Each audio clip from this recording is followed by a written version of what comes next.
We are live. Impact money in the morning, and we will Good be morning, getting to David. Good good morning, morning, Texas. Bruce. Good morning, Louisiana. Thanks for joining on your What's that? TV on Smart Money Culture TV, as well as Yes, joining live around the world. around the world. Around the world, around the world. How are you, David? Yes, doing well. The day after Valentine's Day, everything is peaceful, and we made it through. So having a nice time. You survived. You survived another Valentine's Day. We had our Yes. Annie show, of course, last night. We had our Valentine's Day show. A lot of fun. The girls did great. One of the main characters, Grace, she ended up I don't know, she got sick or something, and so the choreographer stepped in and did her role.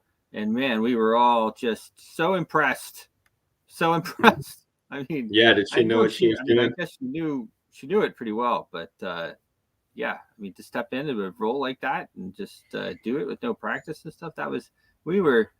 It was pretty impressive. That is the main role, huh? Annie. Well, it wasn't Annie. It was Grace. So Grace though is Grace. Okay. Uh, Warbucks's Girlfriend, secretary. She was secretary. kind of the girlfriend, I guess, or something. I'm not sure. That Um, role happens all too often. ha ha ha ha. Well, now you got to be careful. Back in the day, I think you could really kind of get away with it a little bit more. Now you got to be worried about all kinds of stuff. You know. Well, let's not go down any roads we don't want to.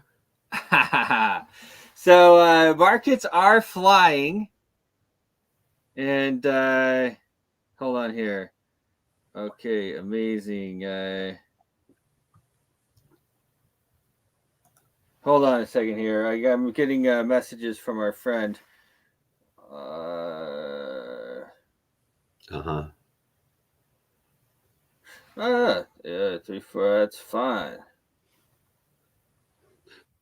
They would continue to pump after Valentine's Day. I mean, I appreciate the pump before, but Yeah. Um. Well, it's we have a lot going on in the world. There's a lot of political things going on, and of course that goes into you have of course the ETFs and everything else. So that's a lot goes into that, and then you have of course the dollar. Who I think that the inflation is going to run away, and that's right. That's and so if the dollar inflation goes to the roof, then the stuff like Bitcoin and other commodities go up. That's the way it works, and so that's why you want to be able to hedge your money, and that's why one of the reasons that we tell you should get diversify and not have everything sitting in U.S. dollars, because if they're going to inflate it, then you don't want to be inflated along with it. So, core CPI numbers came out, of course, a couple of days ago, and they're saying that the core inflation rate is 3%. That I don't know exactly how they put all that together. The real inflation that you feel is more 10 to 20 or more percent. You have the different. Of course, your car insurance is up 20%. Stakes are up 10%. All these things across the board are up a lot, and right. that's that's how they put that together. So 3% is probably the lowest number they could possibly come up with.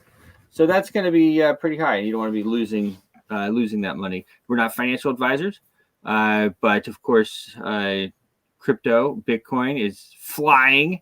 It is really flying, and I think gold and these other ones also are going to continue that trend. I put out some messages here on my X. I'm just going to run over that real quick as we lead into stuff here.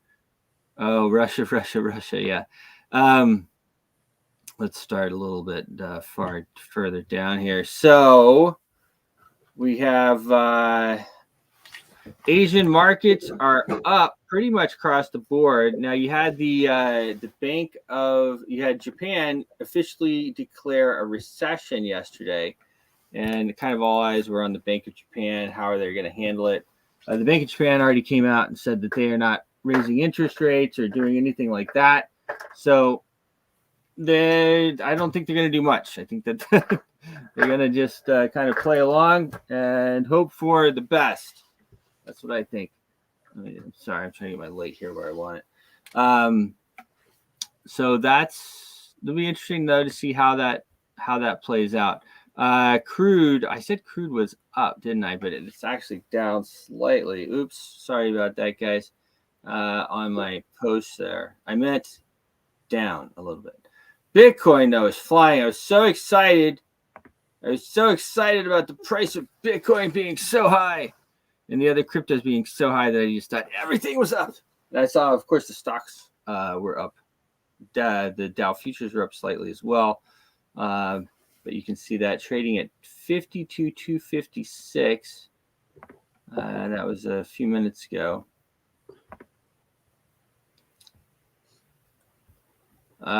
Solana up about 1%, trading at 116. Here we got XRP on the move. Now XRP with all this major moves, all these major moves with Bitcoin flying, going up 10, 20%, Solana moving up 10 to 20, 30%. XRP sat there. And that's what XRP does. It sits there for a while and then boom, it moves. 4% move is not a huge move, but that's a pretty big move. It's a big move. 4.2% up, 4.2% XRP. Everybody there sitting there waiting for it to go back up to 90. It's rocketed up to 90 a little bit earlier. End of the year, I suppose. 70. What's that? At least 70 where they open it up on Coinbase and places like that. Yeah, at least 70. Yeah, that was well, these guys are professionals. And the XRP, the guys that they have trading XRP, these people are professionals. Big time professional traders. They really know how to get money out of retail traders and other types of traders and then use it. So they'll push the price, and then as everybody's buying, they'll sell. And then they'll wait, and they might even go further down and everything. And that's how they roll. Very, very professionally run trading of XRP. That's how they do it. And massive amount of liquidity in that. Massive amount of liquidity in that coin. Played that yesterday, but the politics get you so wrapped up. It's almost like, I'll go back to that. Gold futures are up slightly, $2,008, trading at $2,008. Gold right there. Make sure to get some, join our club. We're about launching. I think we're launching now very shortly at Cost Metals, at costmetals.club in order to sign up there. I see some people have signed up off the show. Thanks for signing up. I'll be circling around with everybody, of course, as we go into launch. We've got gold, silver, palladium, platinum at cost. Silver futures up about a little over 1%, trading at 22.65.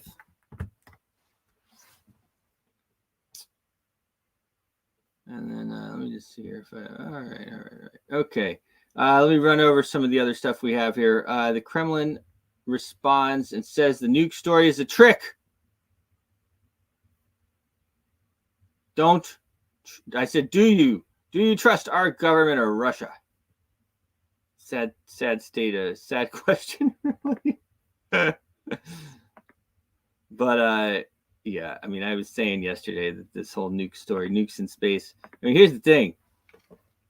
Russia has more nukes than any other country in the world. I'm sure they already have nukes in space. So it's all kind of like the boogeyman. I feel like they're just trying to get their 95 billion through. Here we need to send 100 billion out to save everybody. Of course, there's bombs flying over there. Israel continues to bomb Lebanon. We're bombing Yemen. Everybody's bombing each other. Really must be a horrible way to go. Yeah, you're not lying. Russia, of course, bombing Ukraine. Ukraine bombed one of their boats or another warship, sank another warship yesterday. This is the so-called, I said, the so-called U.S. Customs and Border Protection says they registered 9,155,458 people who entered the United States illegally. This does not include people who stuck in and didn't register for benefits. And let me just say that, let me clarify that real quick. There's only one reason to register, and that's to claim benefits. Yeah. There's no other reason to register. It's not to pay taxes. It's not to pay taxes. It's not to pay any type of fees. It's not to go have a court date. It's not anything else. The only reason to register is to get a paycheck. Yeah, for themselves. Also, you're registering for the people that want you to register and take advantage of your number. Well, of course, we know the central bank issues a bond for everybody that comes in, so they do that as well. It's very clear. I mean, in New York and in California and lots of other places, that anybody can pretty much vote as long as you're here. There's no, I don't know really. In some places, they've explicitly made it legal to vote, even if you're here illegally. And but I mean, here's the thing: it basically is just crossing the border illegally. And then once you're here and you register and you're getting benefits, I mean, you're not really here illegally anymore. You're here. Yeah. But anyway, almost 10 million people have entered illegally that have registered since Biden took office, since 2021. There's the numbers right there. And then I would venture to say it's double the amount of people that didn't register. But that's anecdotal, as my doctor would tell me. It's anecdotal. Mm-hmm. So if you want to cut that in half and say it's only 5 million that haven't registered, okay, fine. You're right around my number, 15 million, which is what I've been saying. Entered.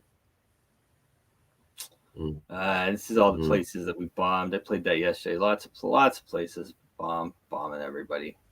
It's kind of sad. All right. Well, that's a little bit of what's going on in the world. We have. Let me just pull up CoinGecko. Of course, as you guys know, Global Boost, we're Global Boost Media. We're on Smart Money Culture TV. So I had a good conversation with Fly yesterday. We are adding a show. My wife loves that. Adding a show. What, you didn't learn your lesson? No, I'm kidding. She didn't say that. But something like that. Adding a show. We're adding a show in the evening, Eastern Standard Time. So we're now going to have 3 shows a day. We're going to be on your TV in Texas and Louisiana about every 5 or 6 hours or so. So that's going to be fun. We'll have an evening show as well. Fly has put together, it sounds like he's put together some big deals. I told him, whatever you need me to do, Fly. If you need me to fly down there,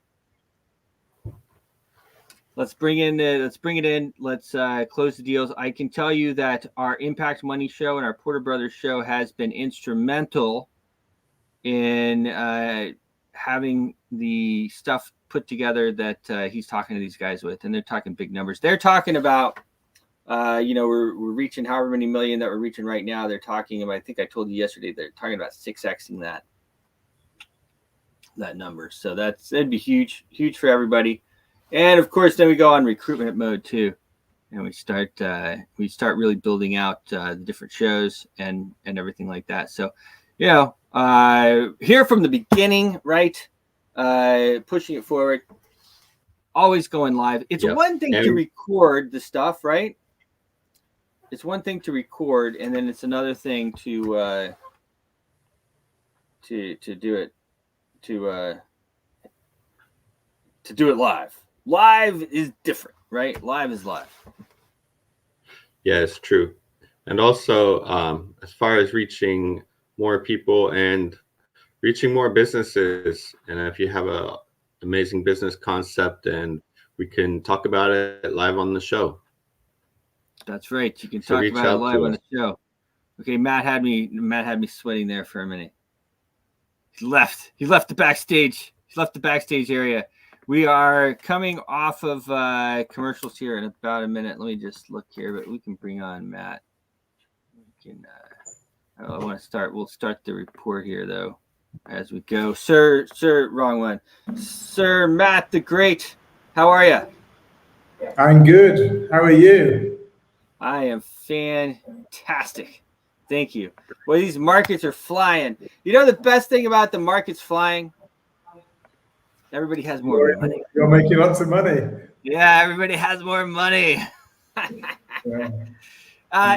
There's more money to fly around. Of course, we have more money. The companies have more money to push around, to advertise, to do different things, and with everything going on in the world, at least we have that.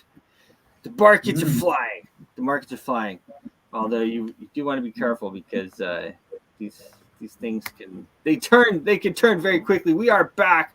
We're back on your TVs in Texas and Louisiana. Thanks for joining in. We have here with us Matt Dixon, the great Matt Dixon. He's with Eve.io. Sir Matt, I know we have a great show planned here. We have. I'm just going to share my screen because I think it's a very interesting. So can you see my screen? Yes. This is looking at the dollar index. So I've been looking at the dollar index recently, and I've been talking on recent shows about how the dollar has been trending higher recently. But I just wanted to go back and take a look at really where the dollar's been going from when I started trading the stock market, which was back in early 1980s. And there was actually a mega stock market rally that began around 1982. And this was following a long stagflation era from the early 70s all the way through. And it was really bad. I mean, there's very high inflation and stagnant growth. And that's what they call stagflation. And the US, the Fed, and the people who manage the economy have managed to avoid stagflation all this time since that terrible situation in the 70s, where it really was tough for people because there's so many jobless people at the time. Inflation was sky high, prices going through the roof, and it was just a dire situation. So interest rates were much, much higher in those days as they tried to grapple with this high inflation that they had at the time. And they think they've got it tamed at the moment, and hopefully they have. But this was what's interesting is this chart is actually the dollar index. And what I found interesting was I started charting, just putting on various crises and big events, stock market events that happened over the years. And it's really interesting. They always coincide with a top or a bottom in the dollar index. So, one is leading the other, but they're coinciding together. I just think it's amazing. And what we will do towards the end of this is look at where we think the dollar is going at the moment. So we'll expand the chart and just focus on the current time frame, starting from when Bitcoin came into existence. So, for example, here we have the 1987 crash, Black Monday, and we remember all those days, Black Monday, Black Tuesday, and so on. So this was the 1987 crash, where we had it was very close to a low in the dollar. And the dollar had been falling for quite a long time, and the stock market crash came at a low point in the dollar. And in fact, the Fed, as soon as that 87 crash happened, and it was basically a very, very fast event. They call it Black Monday. The stock market fell about 10% the week before Black Monday, and then on Black Monday it absolutely plummeted. And the Fed jumped in straight away and lowered rates to try to stimulate things. And that's why I think we saw the dollar fall quite sharply. And these don't look big, but this is a long time frame. Remember, I'm looking back from the early 1980s right up until now. So you're talking, almost 50 years. So that was the move we saw then. So the stock market crash 87 happened really after a long downtrend of the US dollar. And then we got the dollar pumping up a little bit.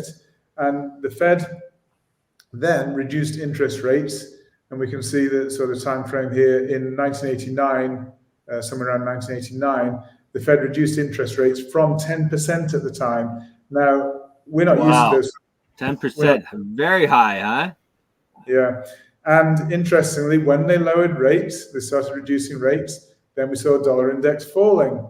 Yep. And then then they started raising rates again. And then we saw the all-time high on interest rates in the US of 19 to 20%. That was, can you imagine interest rates 19 to 20%? I mean, that was that was to deal with inflation. What year was that? That was 1991. Interesting. So I think the housing we had that. Yeah. Okay. Interesting. Yeah, not that long ago.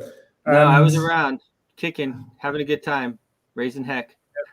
So then they started lowering rates, and then we had Black Wednesday, which isn't so much a worldwide thing. That was more UK. That was when the UK fell out of the exchange rate mechanism. But funnily enough, I mean, it was a big event, and the US dollar actually turned virtually on the button when that event happened. It's just amazing how these things coincide. And I could actually look for events on all of the ups and downs, but I can't fit many more on the chart, to be honest. But this, when the real stock market bull run began, the bull run that came before the 2000 crash. So that began in about 1995. And the bull run, strangely, coincided with a rise in the US dollar. So it's not always when the US dollar is rising that the market goes down. It's not always the case. So we had this massive bull run, which took us right up to the dot-com crash. And it happened between about 2000 and 2002. The crash was a sort of long drawn out thing. And they'd lowered interest rates then down to 1.5%. So from that 20% just a few years before, 10 years later, it's now 1.5%. And that was obviously following this dot-com bust. They're trying to stimulate the economy, so interest rates came right down. And they did stimulate the economy. And we again got a really massive rally all the way through until 2008. And we all know what happened in 2008, the financial crash, the world financial crisis of 2008. And that was the time when Bitcoin was born. And at that time, the interest rate was 5.25%, pretty much what it is today. So just quite interesting to see, where things are. But it's just, again, just to refocus, these things all tend to happen pretty much when the dollar is on a major turning point. So the next major turning point, the actual stock market bottom, came right here, at another turning point in the dollar, funnily enough. And that's when they reduced interest rates to that 0.25% and started the QE. So what year was this? This was 2008, the end of 2008, beginning of 2009. And then they kept these low rates for quite a while.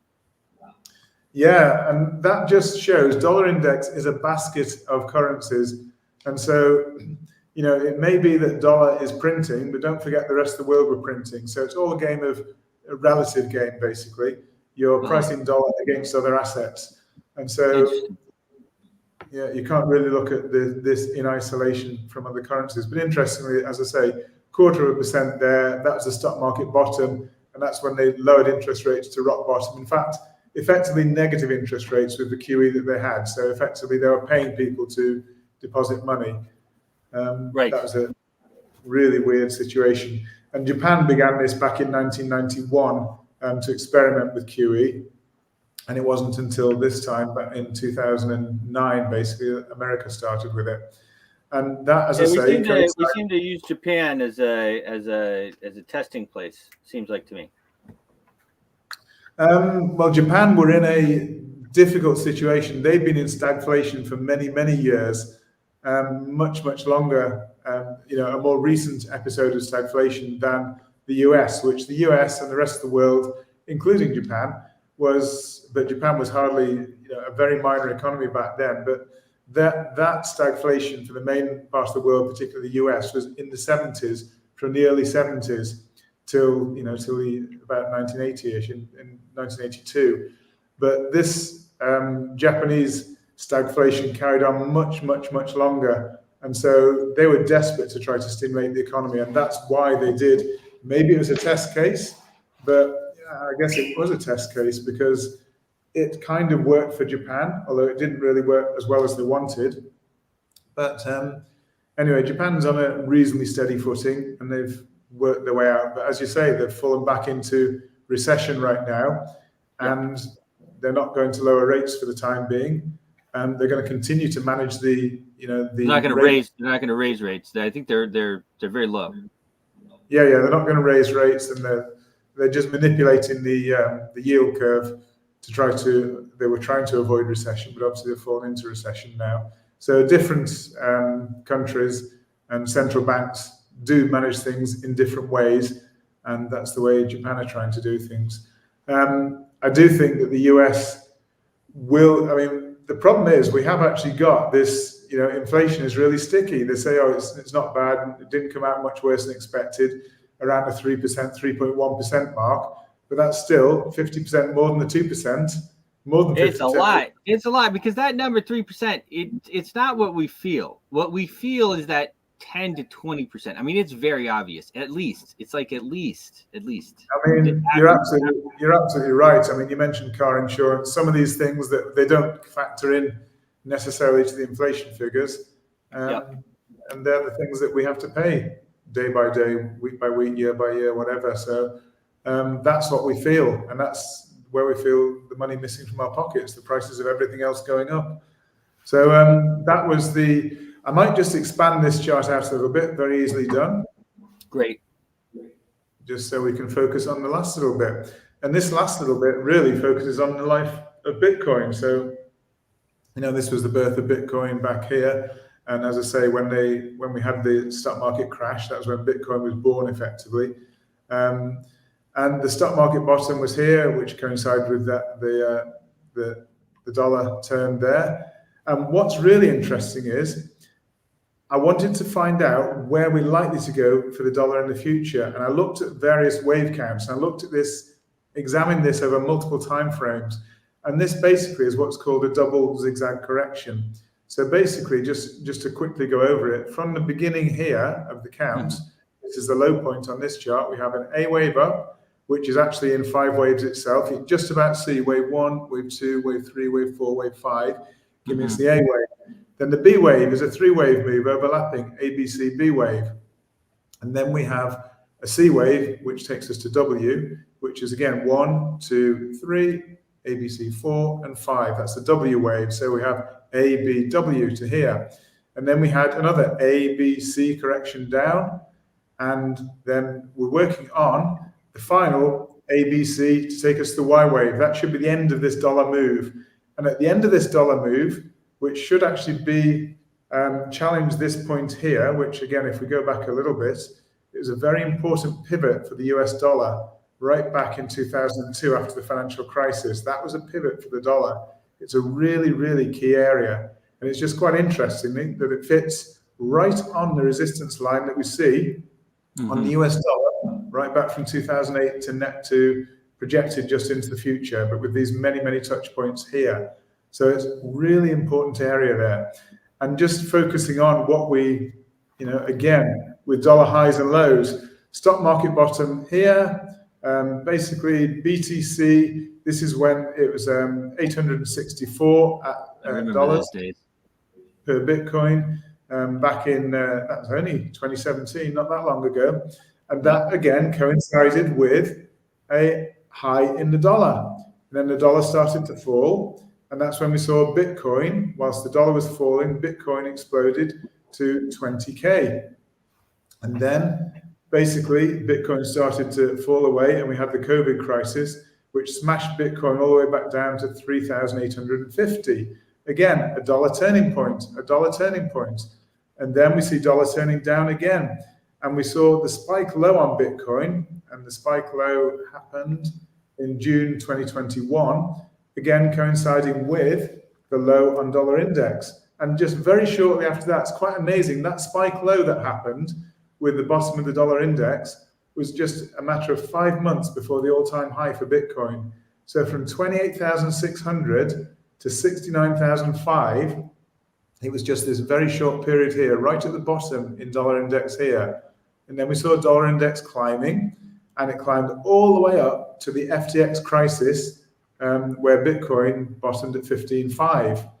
And then from that 15.5, we've seen dollar index falling, and we've seen the inverse, Bitcoin rising. While dollar index falls, Bitcoin's rising. Now that completed, so the Y wave will be made up of an A, a B, and a C wave. And so even within the B wave, it's got an A, B, C. So we've already completed the first A wave down. We're working on the B wave. So this is why the dollar is a bit choppy at the moment, a bit up and down, no certainty of where it's going. But we should complete a B wave very soon. And then following that, we should fall again to complete the bigger B wave. Now that's quite important, because if we are going to fall further lower on dollar index, it's highly likely we'll get that inverse move on Bitcoin, which we're already seeing and beginning to see. Bitcoin could rise quite likely and quite probably to good all-time highs. So when the dollar falls here, and we're looking, according to this, at targets somewhere around the 97, 98 area, most probably, the dollar index. Then following that, I'm expecting some kind of crisis to then start dollar rising substantially to this point that we identified, which is a previous pivot point, and it's the chart top resistance here. And that is about 120, 121 on dollar index. That will be accompanying some kind of financial crisis in the world where the dollar is rallying massively. And, you know, we can speculate, maybe it is an eruption in the Middle East of tensions there. But following that, this will complete the correction, WXY correction. Following that, the dollar index should then fall massively to well below these levels. So that would mean, well, we don't know quite what it means. All we do mean is, in financial terms, is it's a collapse of the dollar. So we don't know, again, what will cause that, whether it's CBDCs, whatever it might be. But we do know that whenever there's a major turn in the dollar, it coincides with a major financial event, like stock market crashes, like major turning points in Bitcoin prices, various things like that. So I just think that's really interesting to understand. I mean, who would know that the FTX crisis would coincide precisely with a peak in the dollar? So it was actually a bigger event. It was a bigger event than just the FTX crisis. Something bigger is going on with this dollar. Interesting. Yeah, I mean, the COVID crisis, again, it actually just precisely was on a peak in the dollar, a B wave peak in the dollar, and we got a spike there. That was the COVID crisis. So, you could say the dollar's reacting to these things, but you can actually track the dollar and project the dollar where it's going to go, and you can actually you can position in advance for these things. Yes, this is long-term positioning, but you can position and you can make profit looking at these long-term moves. So I think that's really interesting. And just finally, I thought it might be worth just having another quick look at this guy. He's, let me just see, this guy here. So again, I hope you can see that. It's on the Learn How to Trade course that we've been looking at. So I did tell you that there's going to be a psychology element to it, or a market, sort of market mindset. It's very, very important for traders.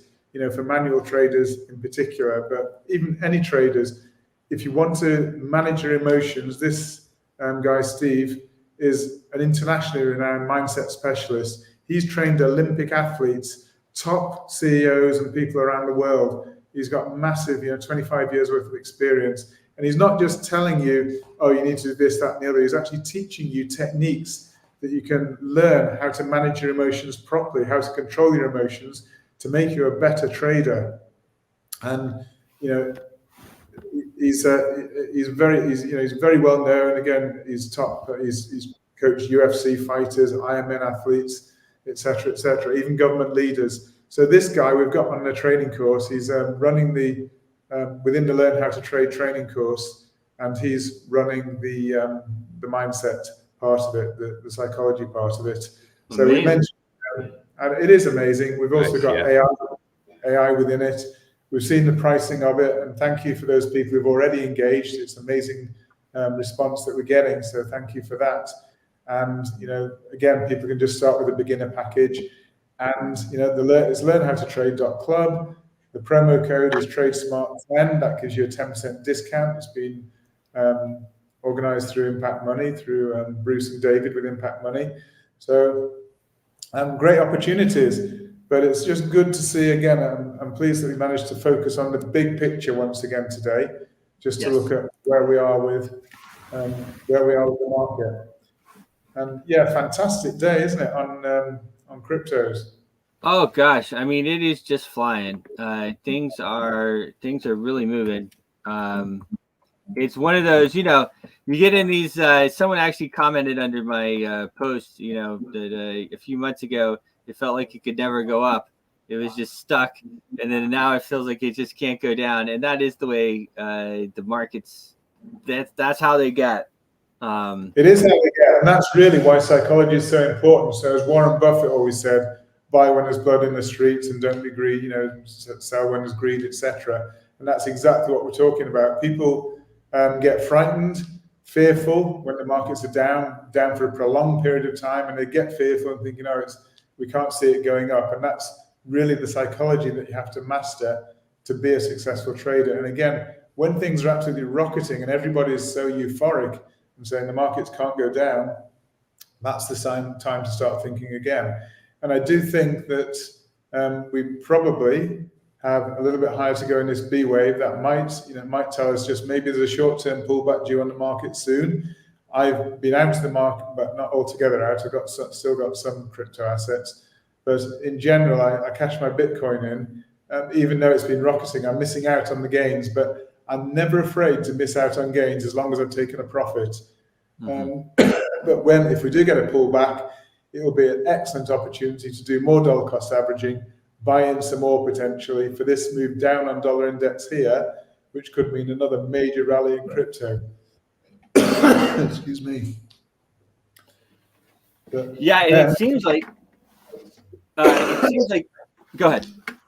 No, you go ahead. I'm busy coughing. Yeah, well, it seems like even if even if they keep interest rates where they are, I don't think they'd raise them. But I have no idea really what this Fed really is going to do. But it seems like with all of the printing that they're doing, that the dollar the inflation is still going to go up, which would mean, at least in the, it would mean that commodities continue to rise.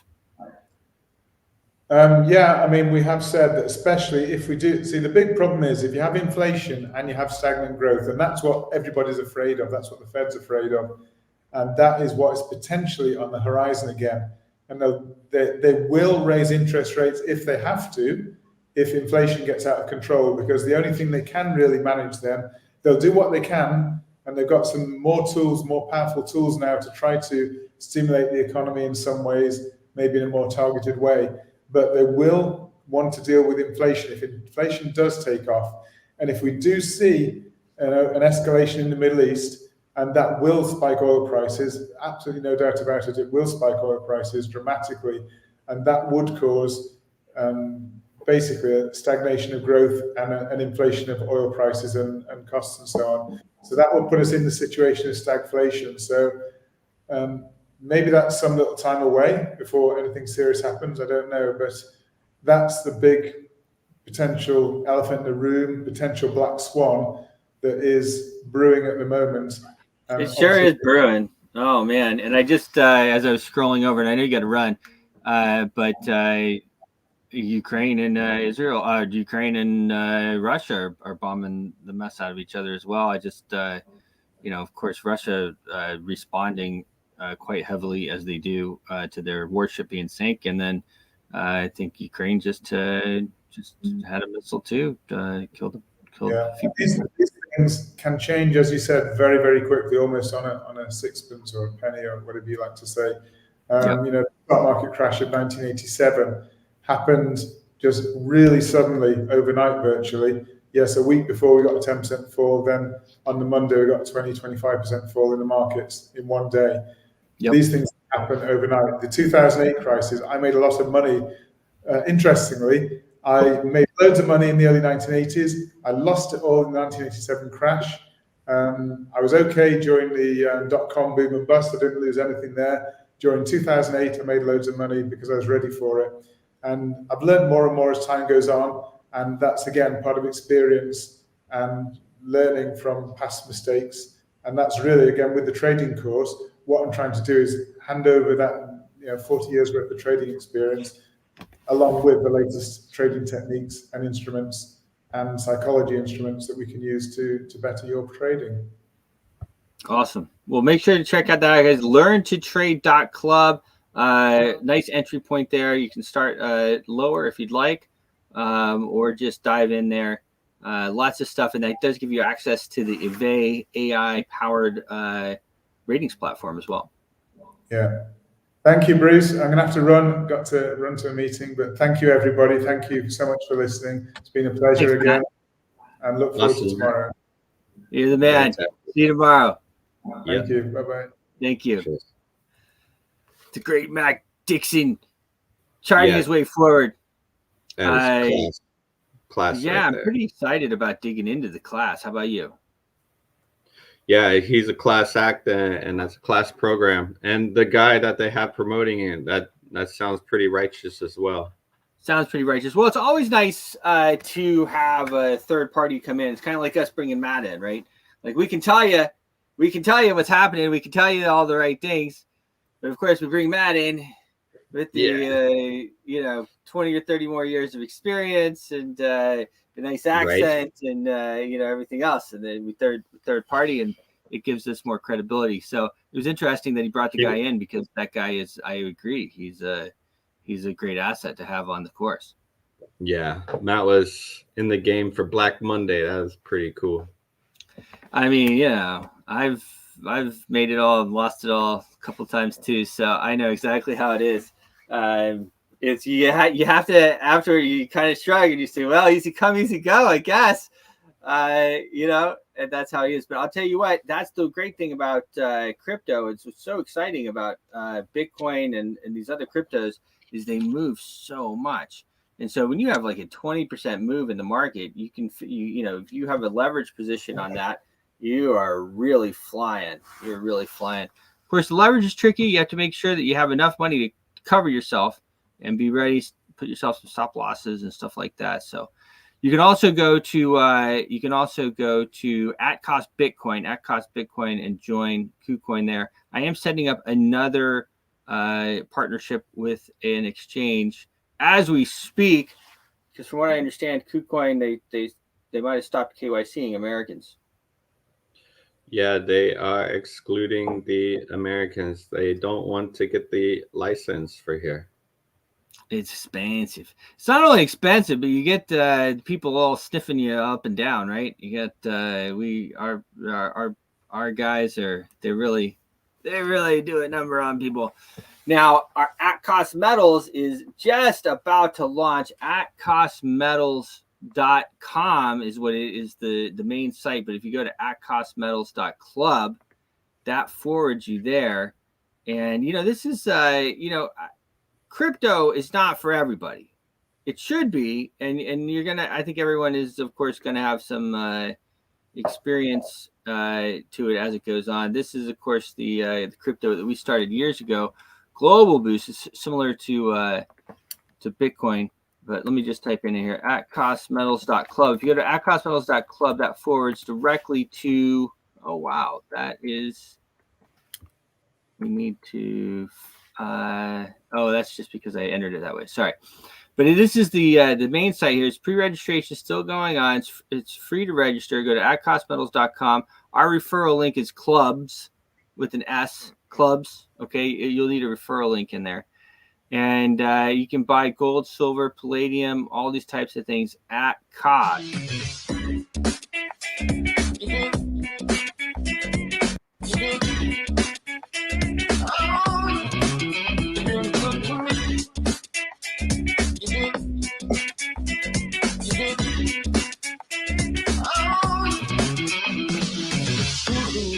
Just wanna thank you. Oh, just wanna thank you. I wanna thank you for being mighty, mighty good to me.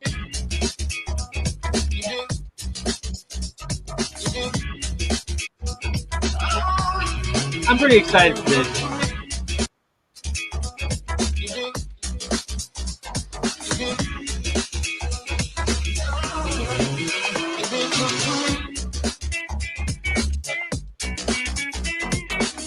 atcostmetals.com. I'd like to share a brief overview of the at-cost metals. We don't need to do that right now. There is a you can buy. If you do want to do the affiliate part of it, you can do that too.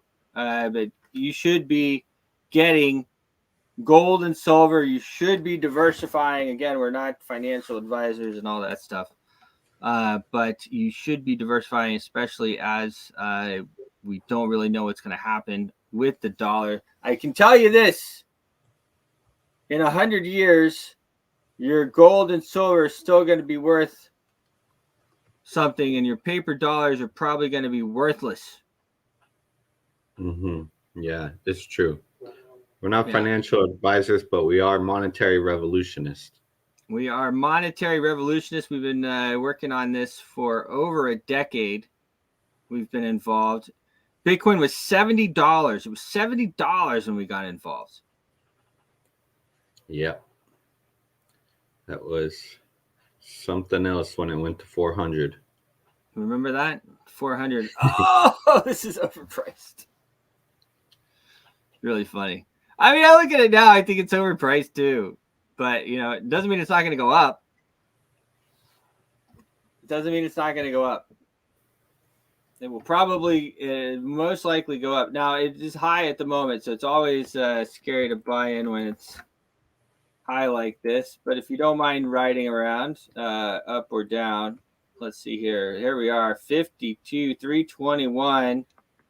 I mean, you know, it's going to go to 60 this week. No, I don't know. I wouldn't say this week. But it could. You got the big movers in here. Ethereum, everyone talking about Ethereum. Ethereum's up 15% on the week. Of course, Bitcoin is as well, up 16%. BNB 350, the slow mover, almost 4% on the day. That's not slow. That's not slow. But if you look at the weekly here, Solana up 14% on the week, up just slightly today. Yeah, I mean, it's pretty interesting. Doggy coin, the Doge coin up to over 3%. Doggy coin to $1. Probably. I don't know if it'll be now. I don't know if it'll be if this year or next year. If Elon wants to wave his wand. The buy button. Buy.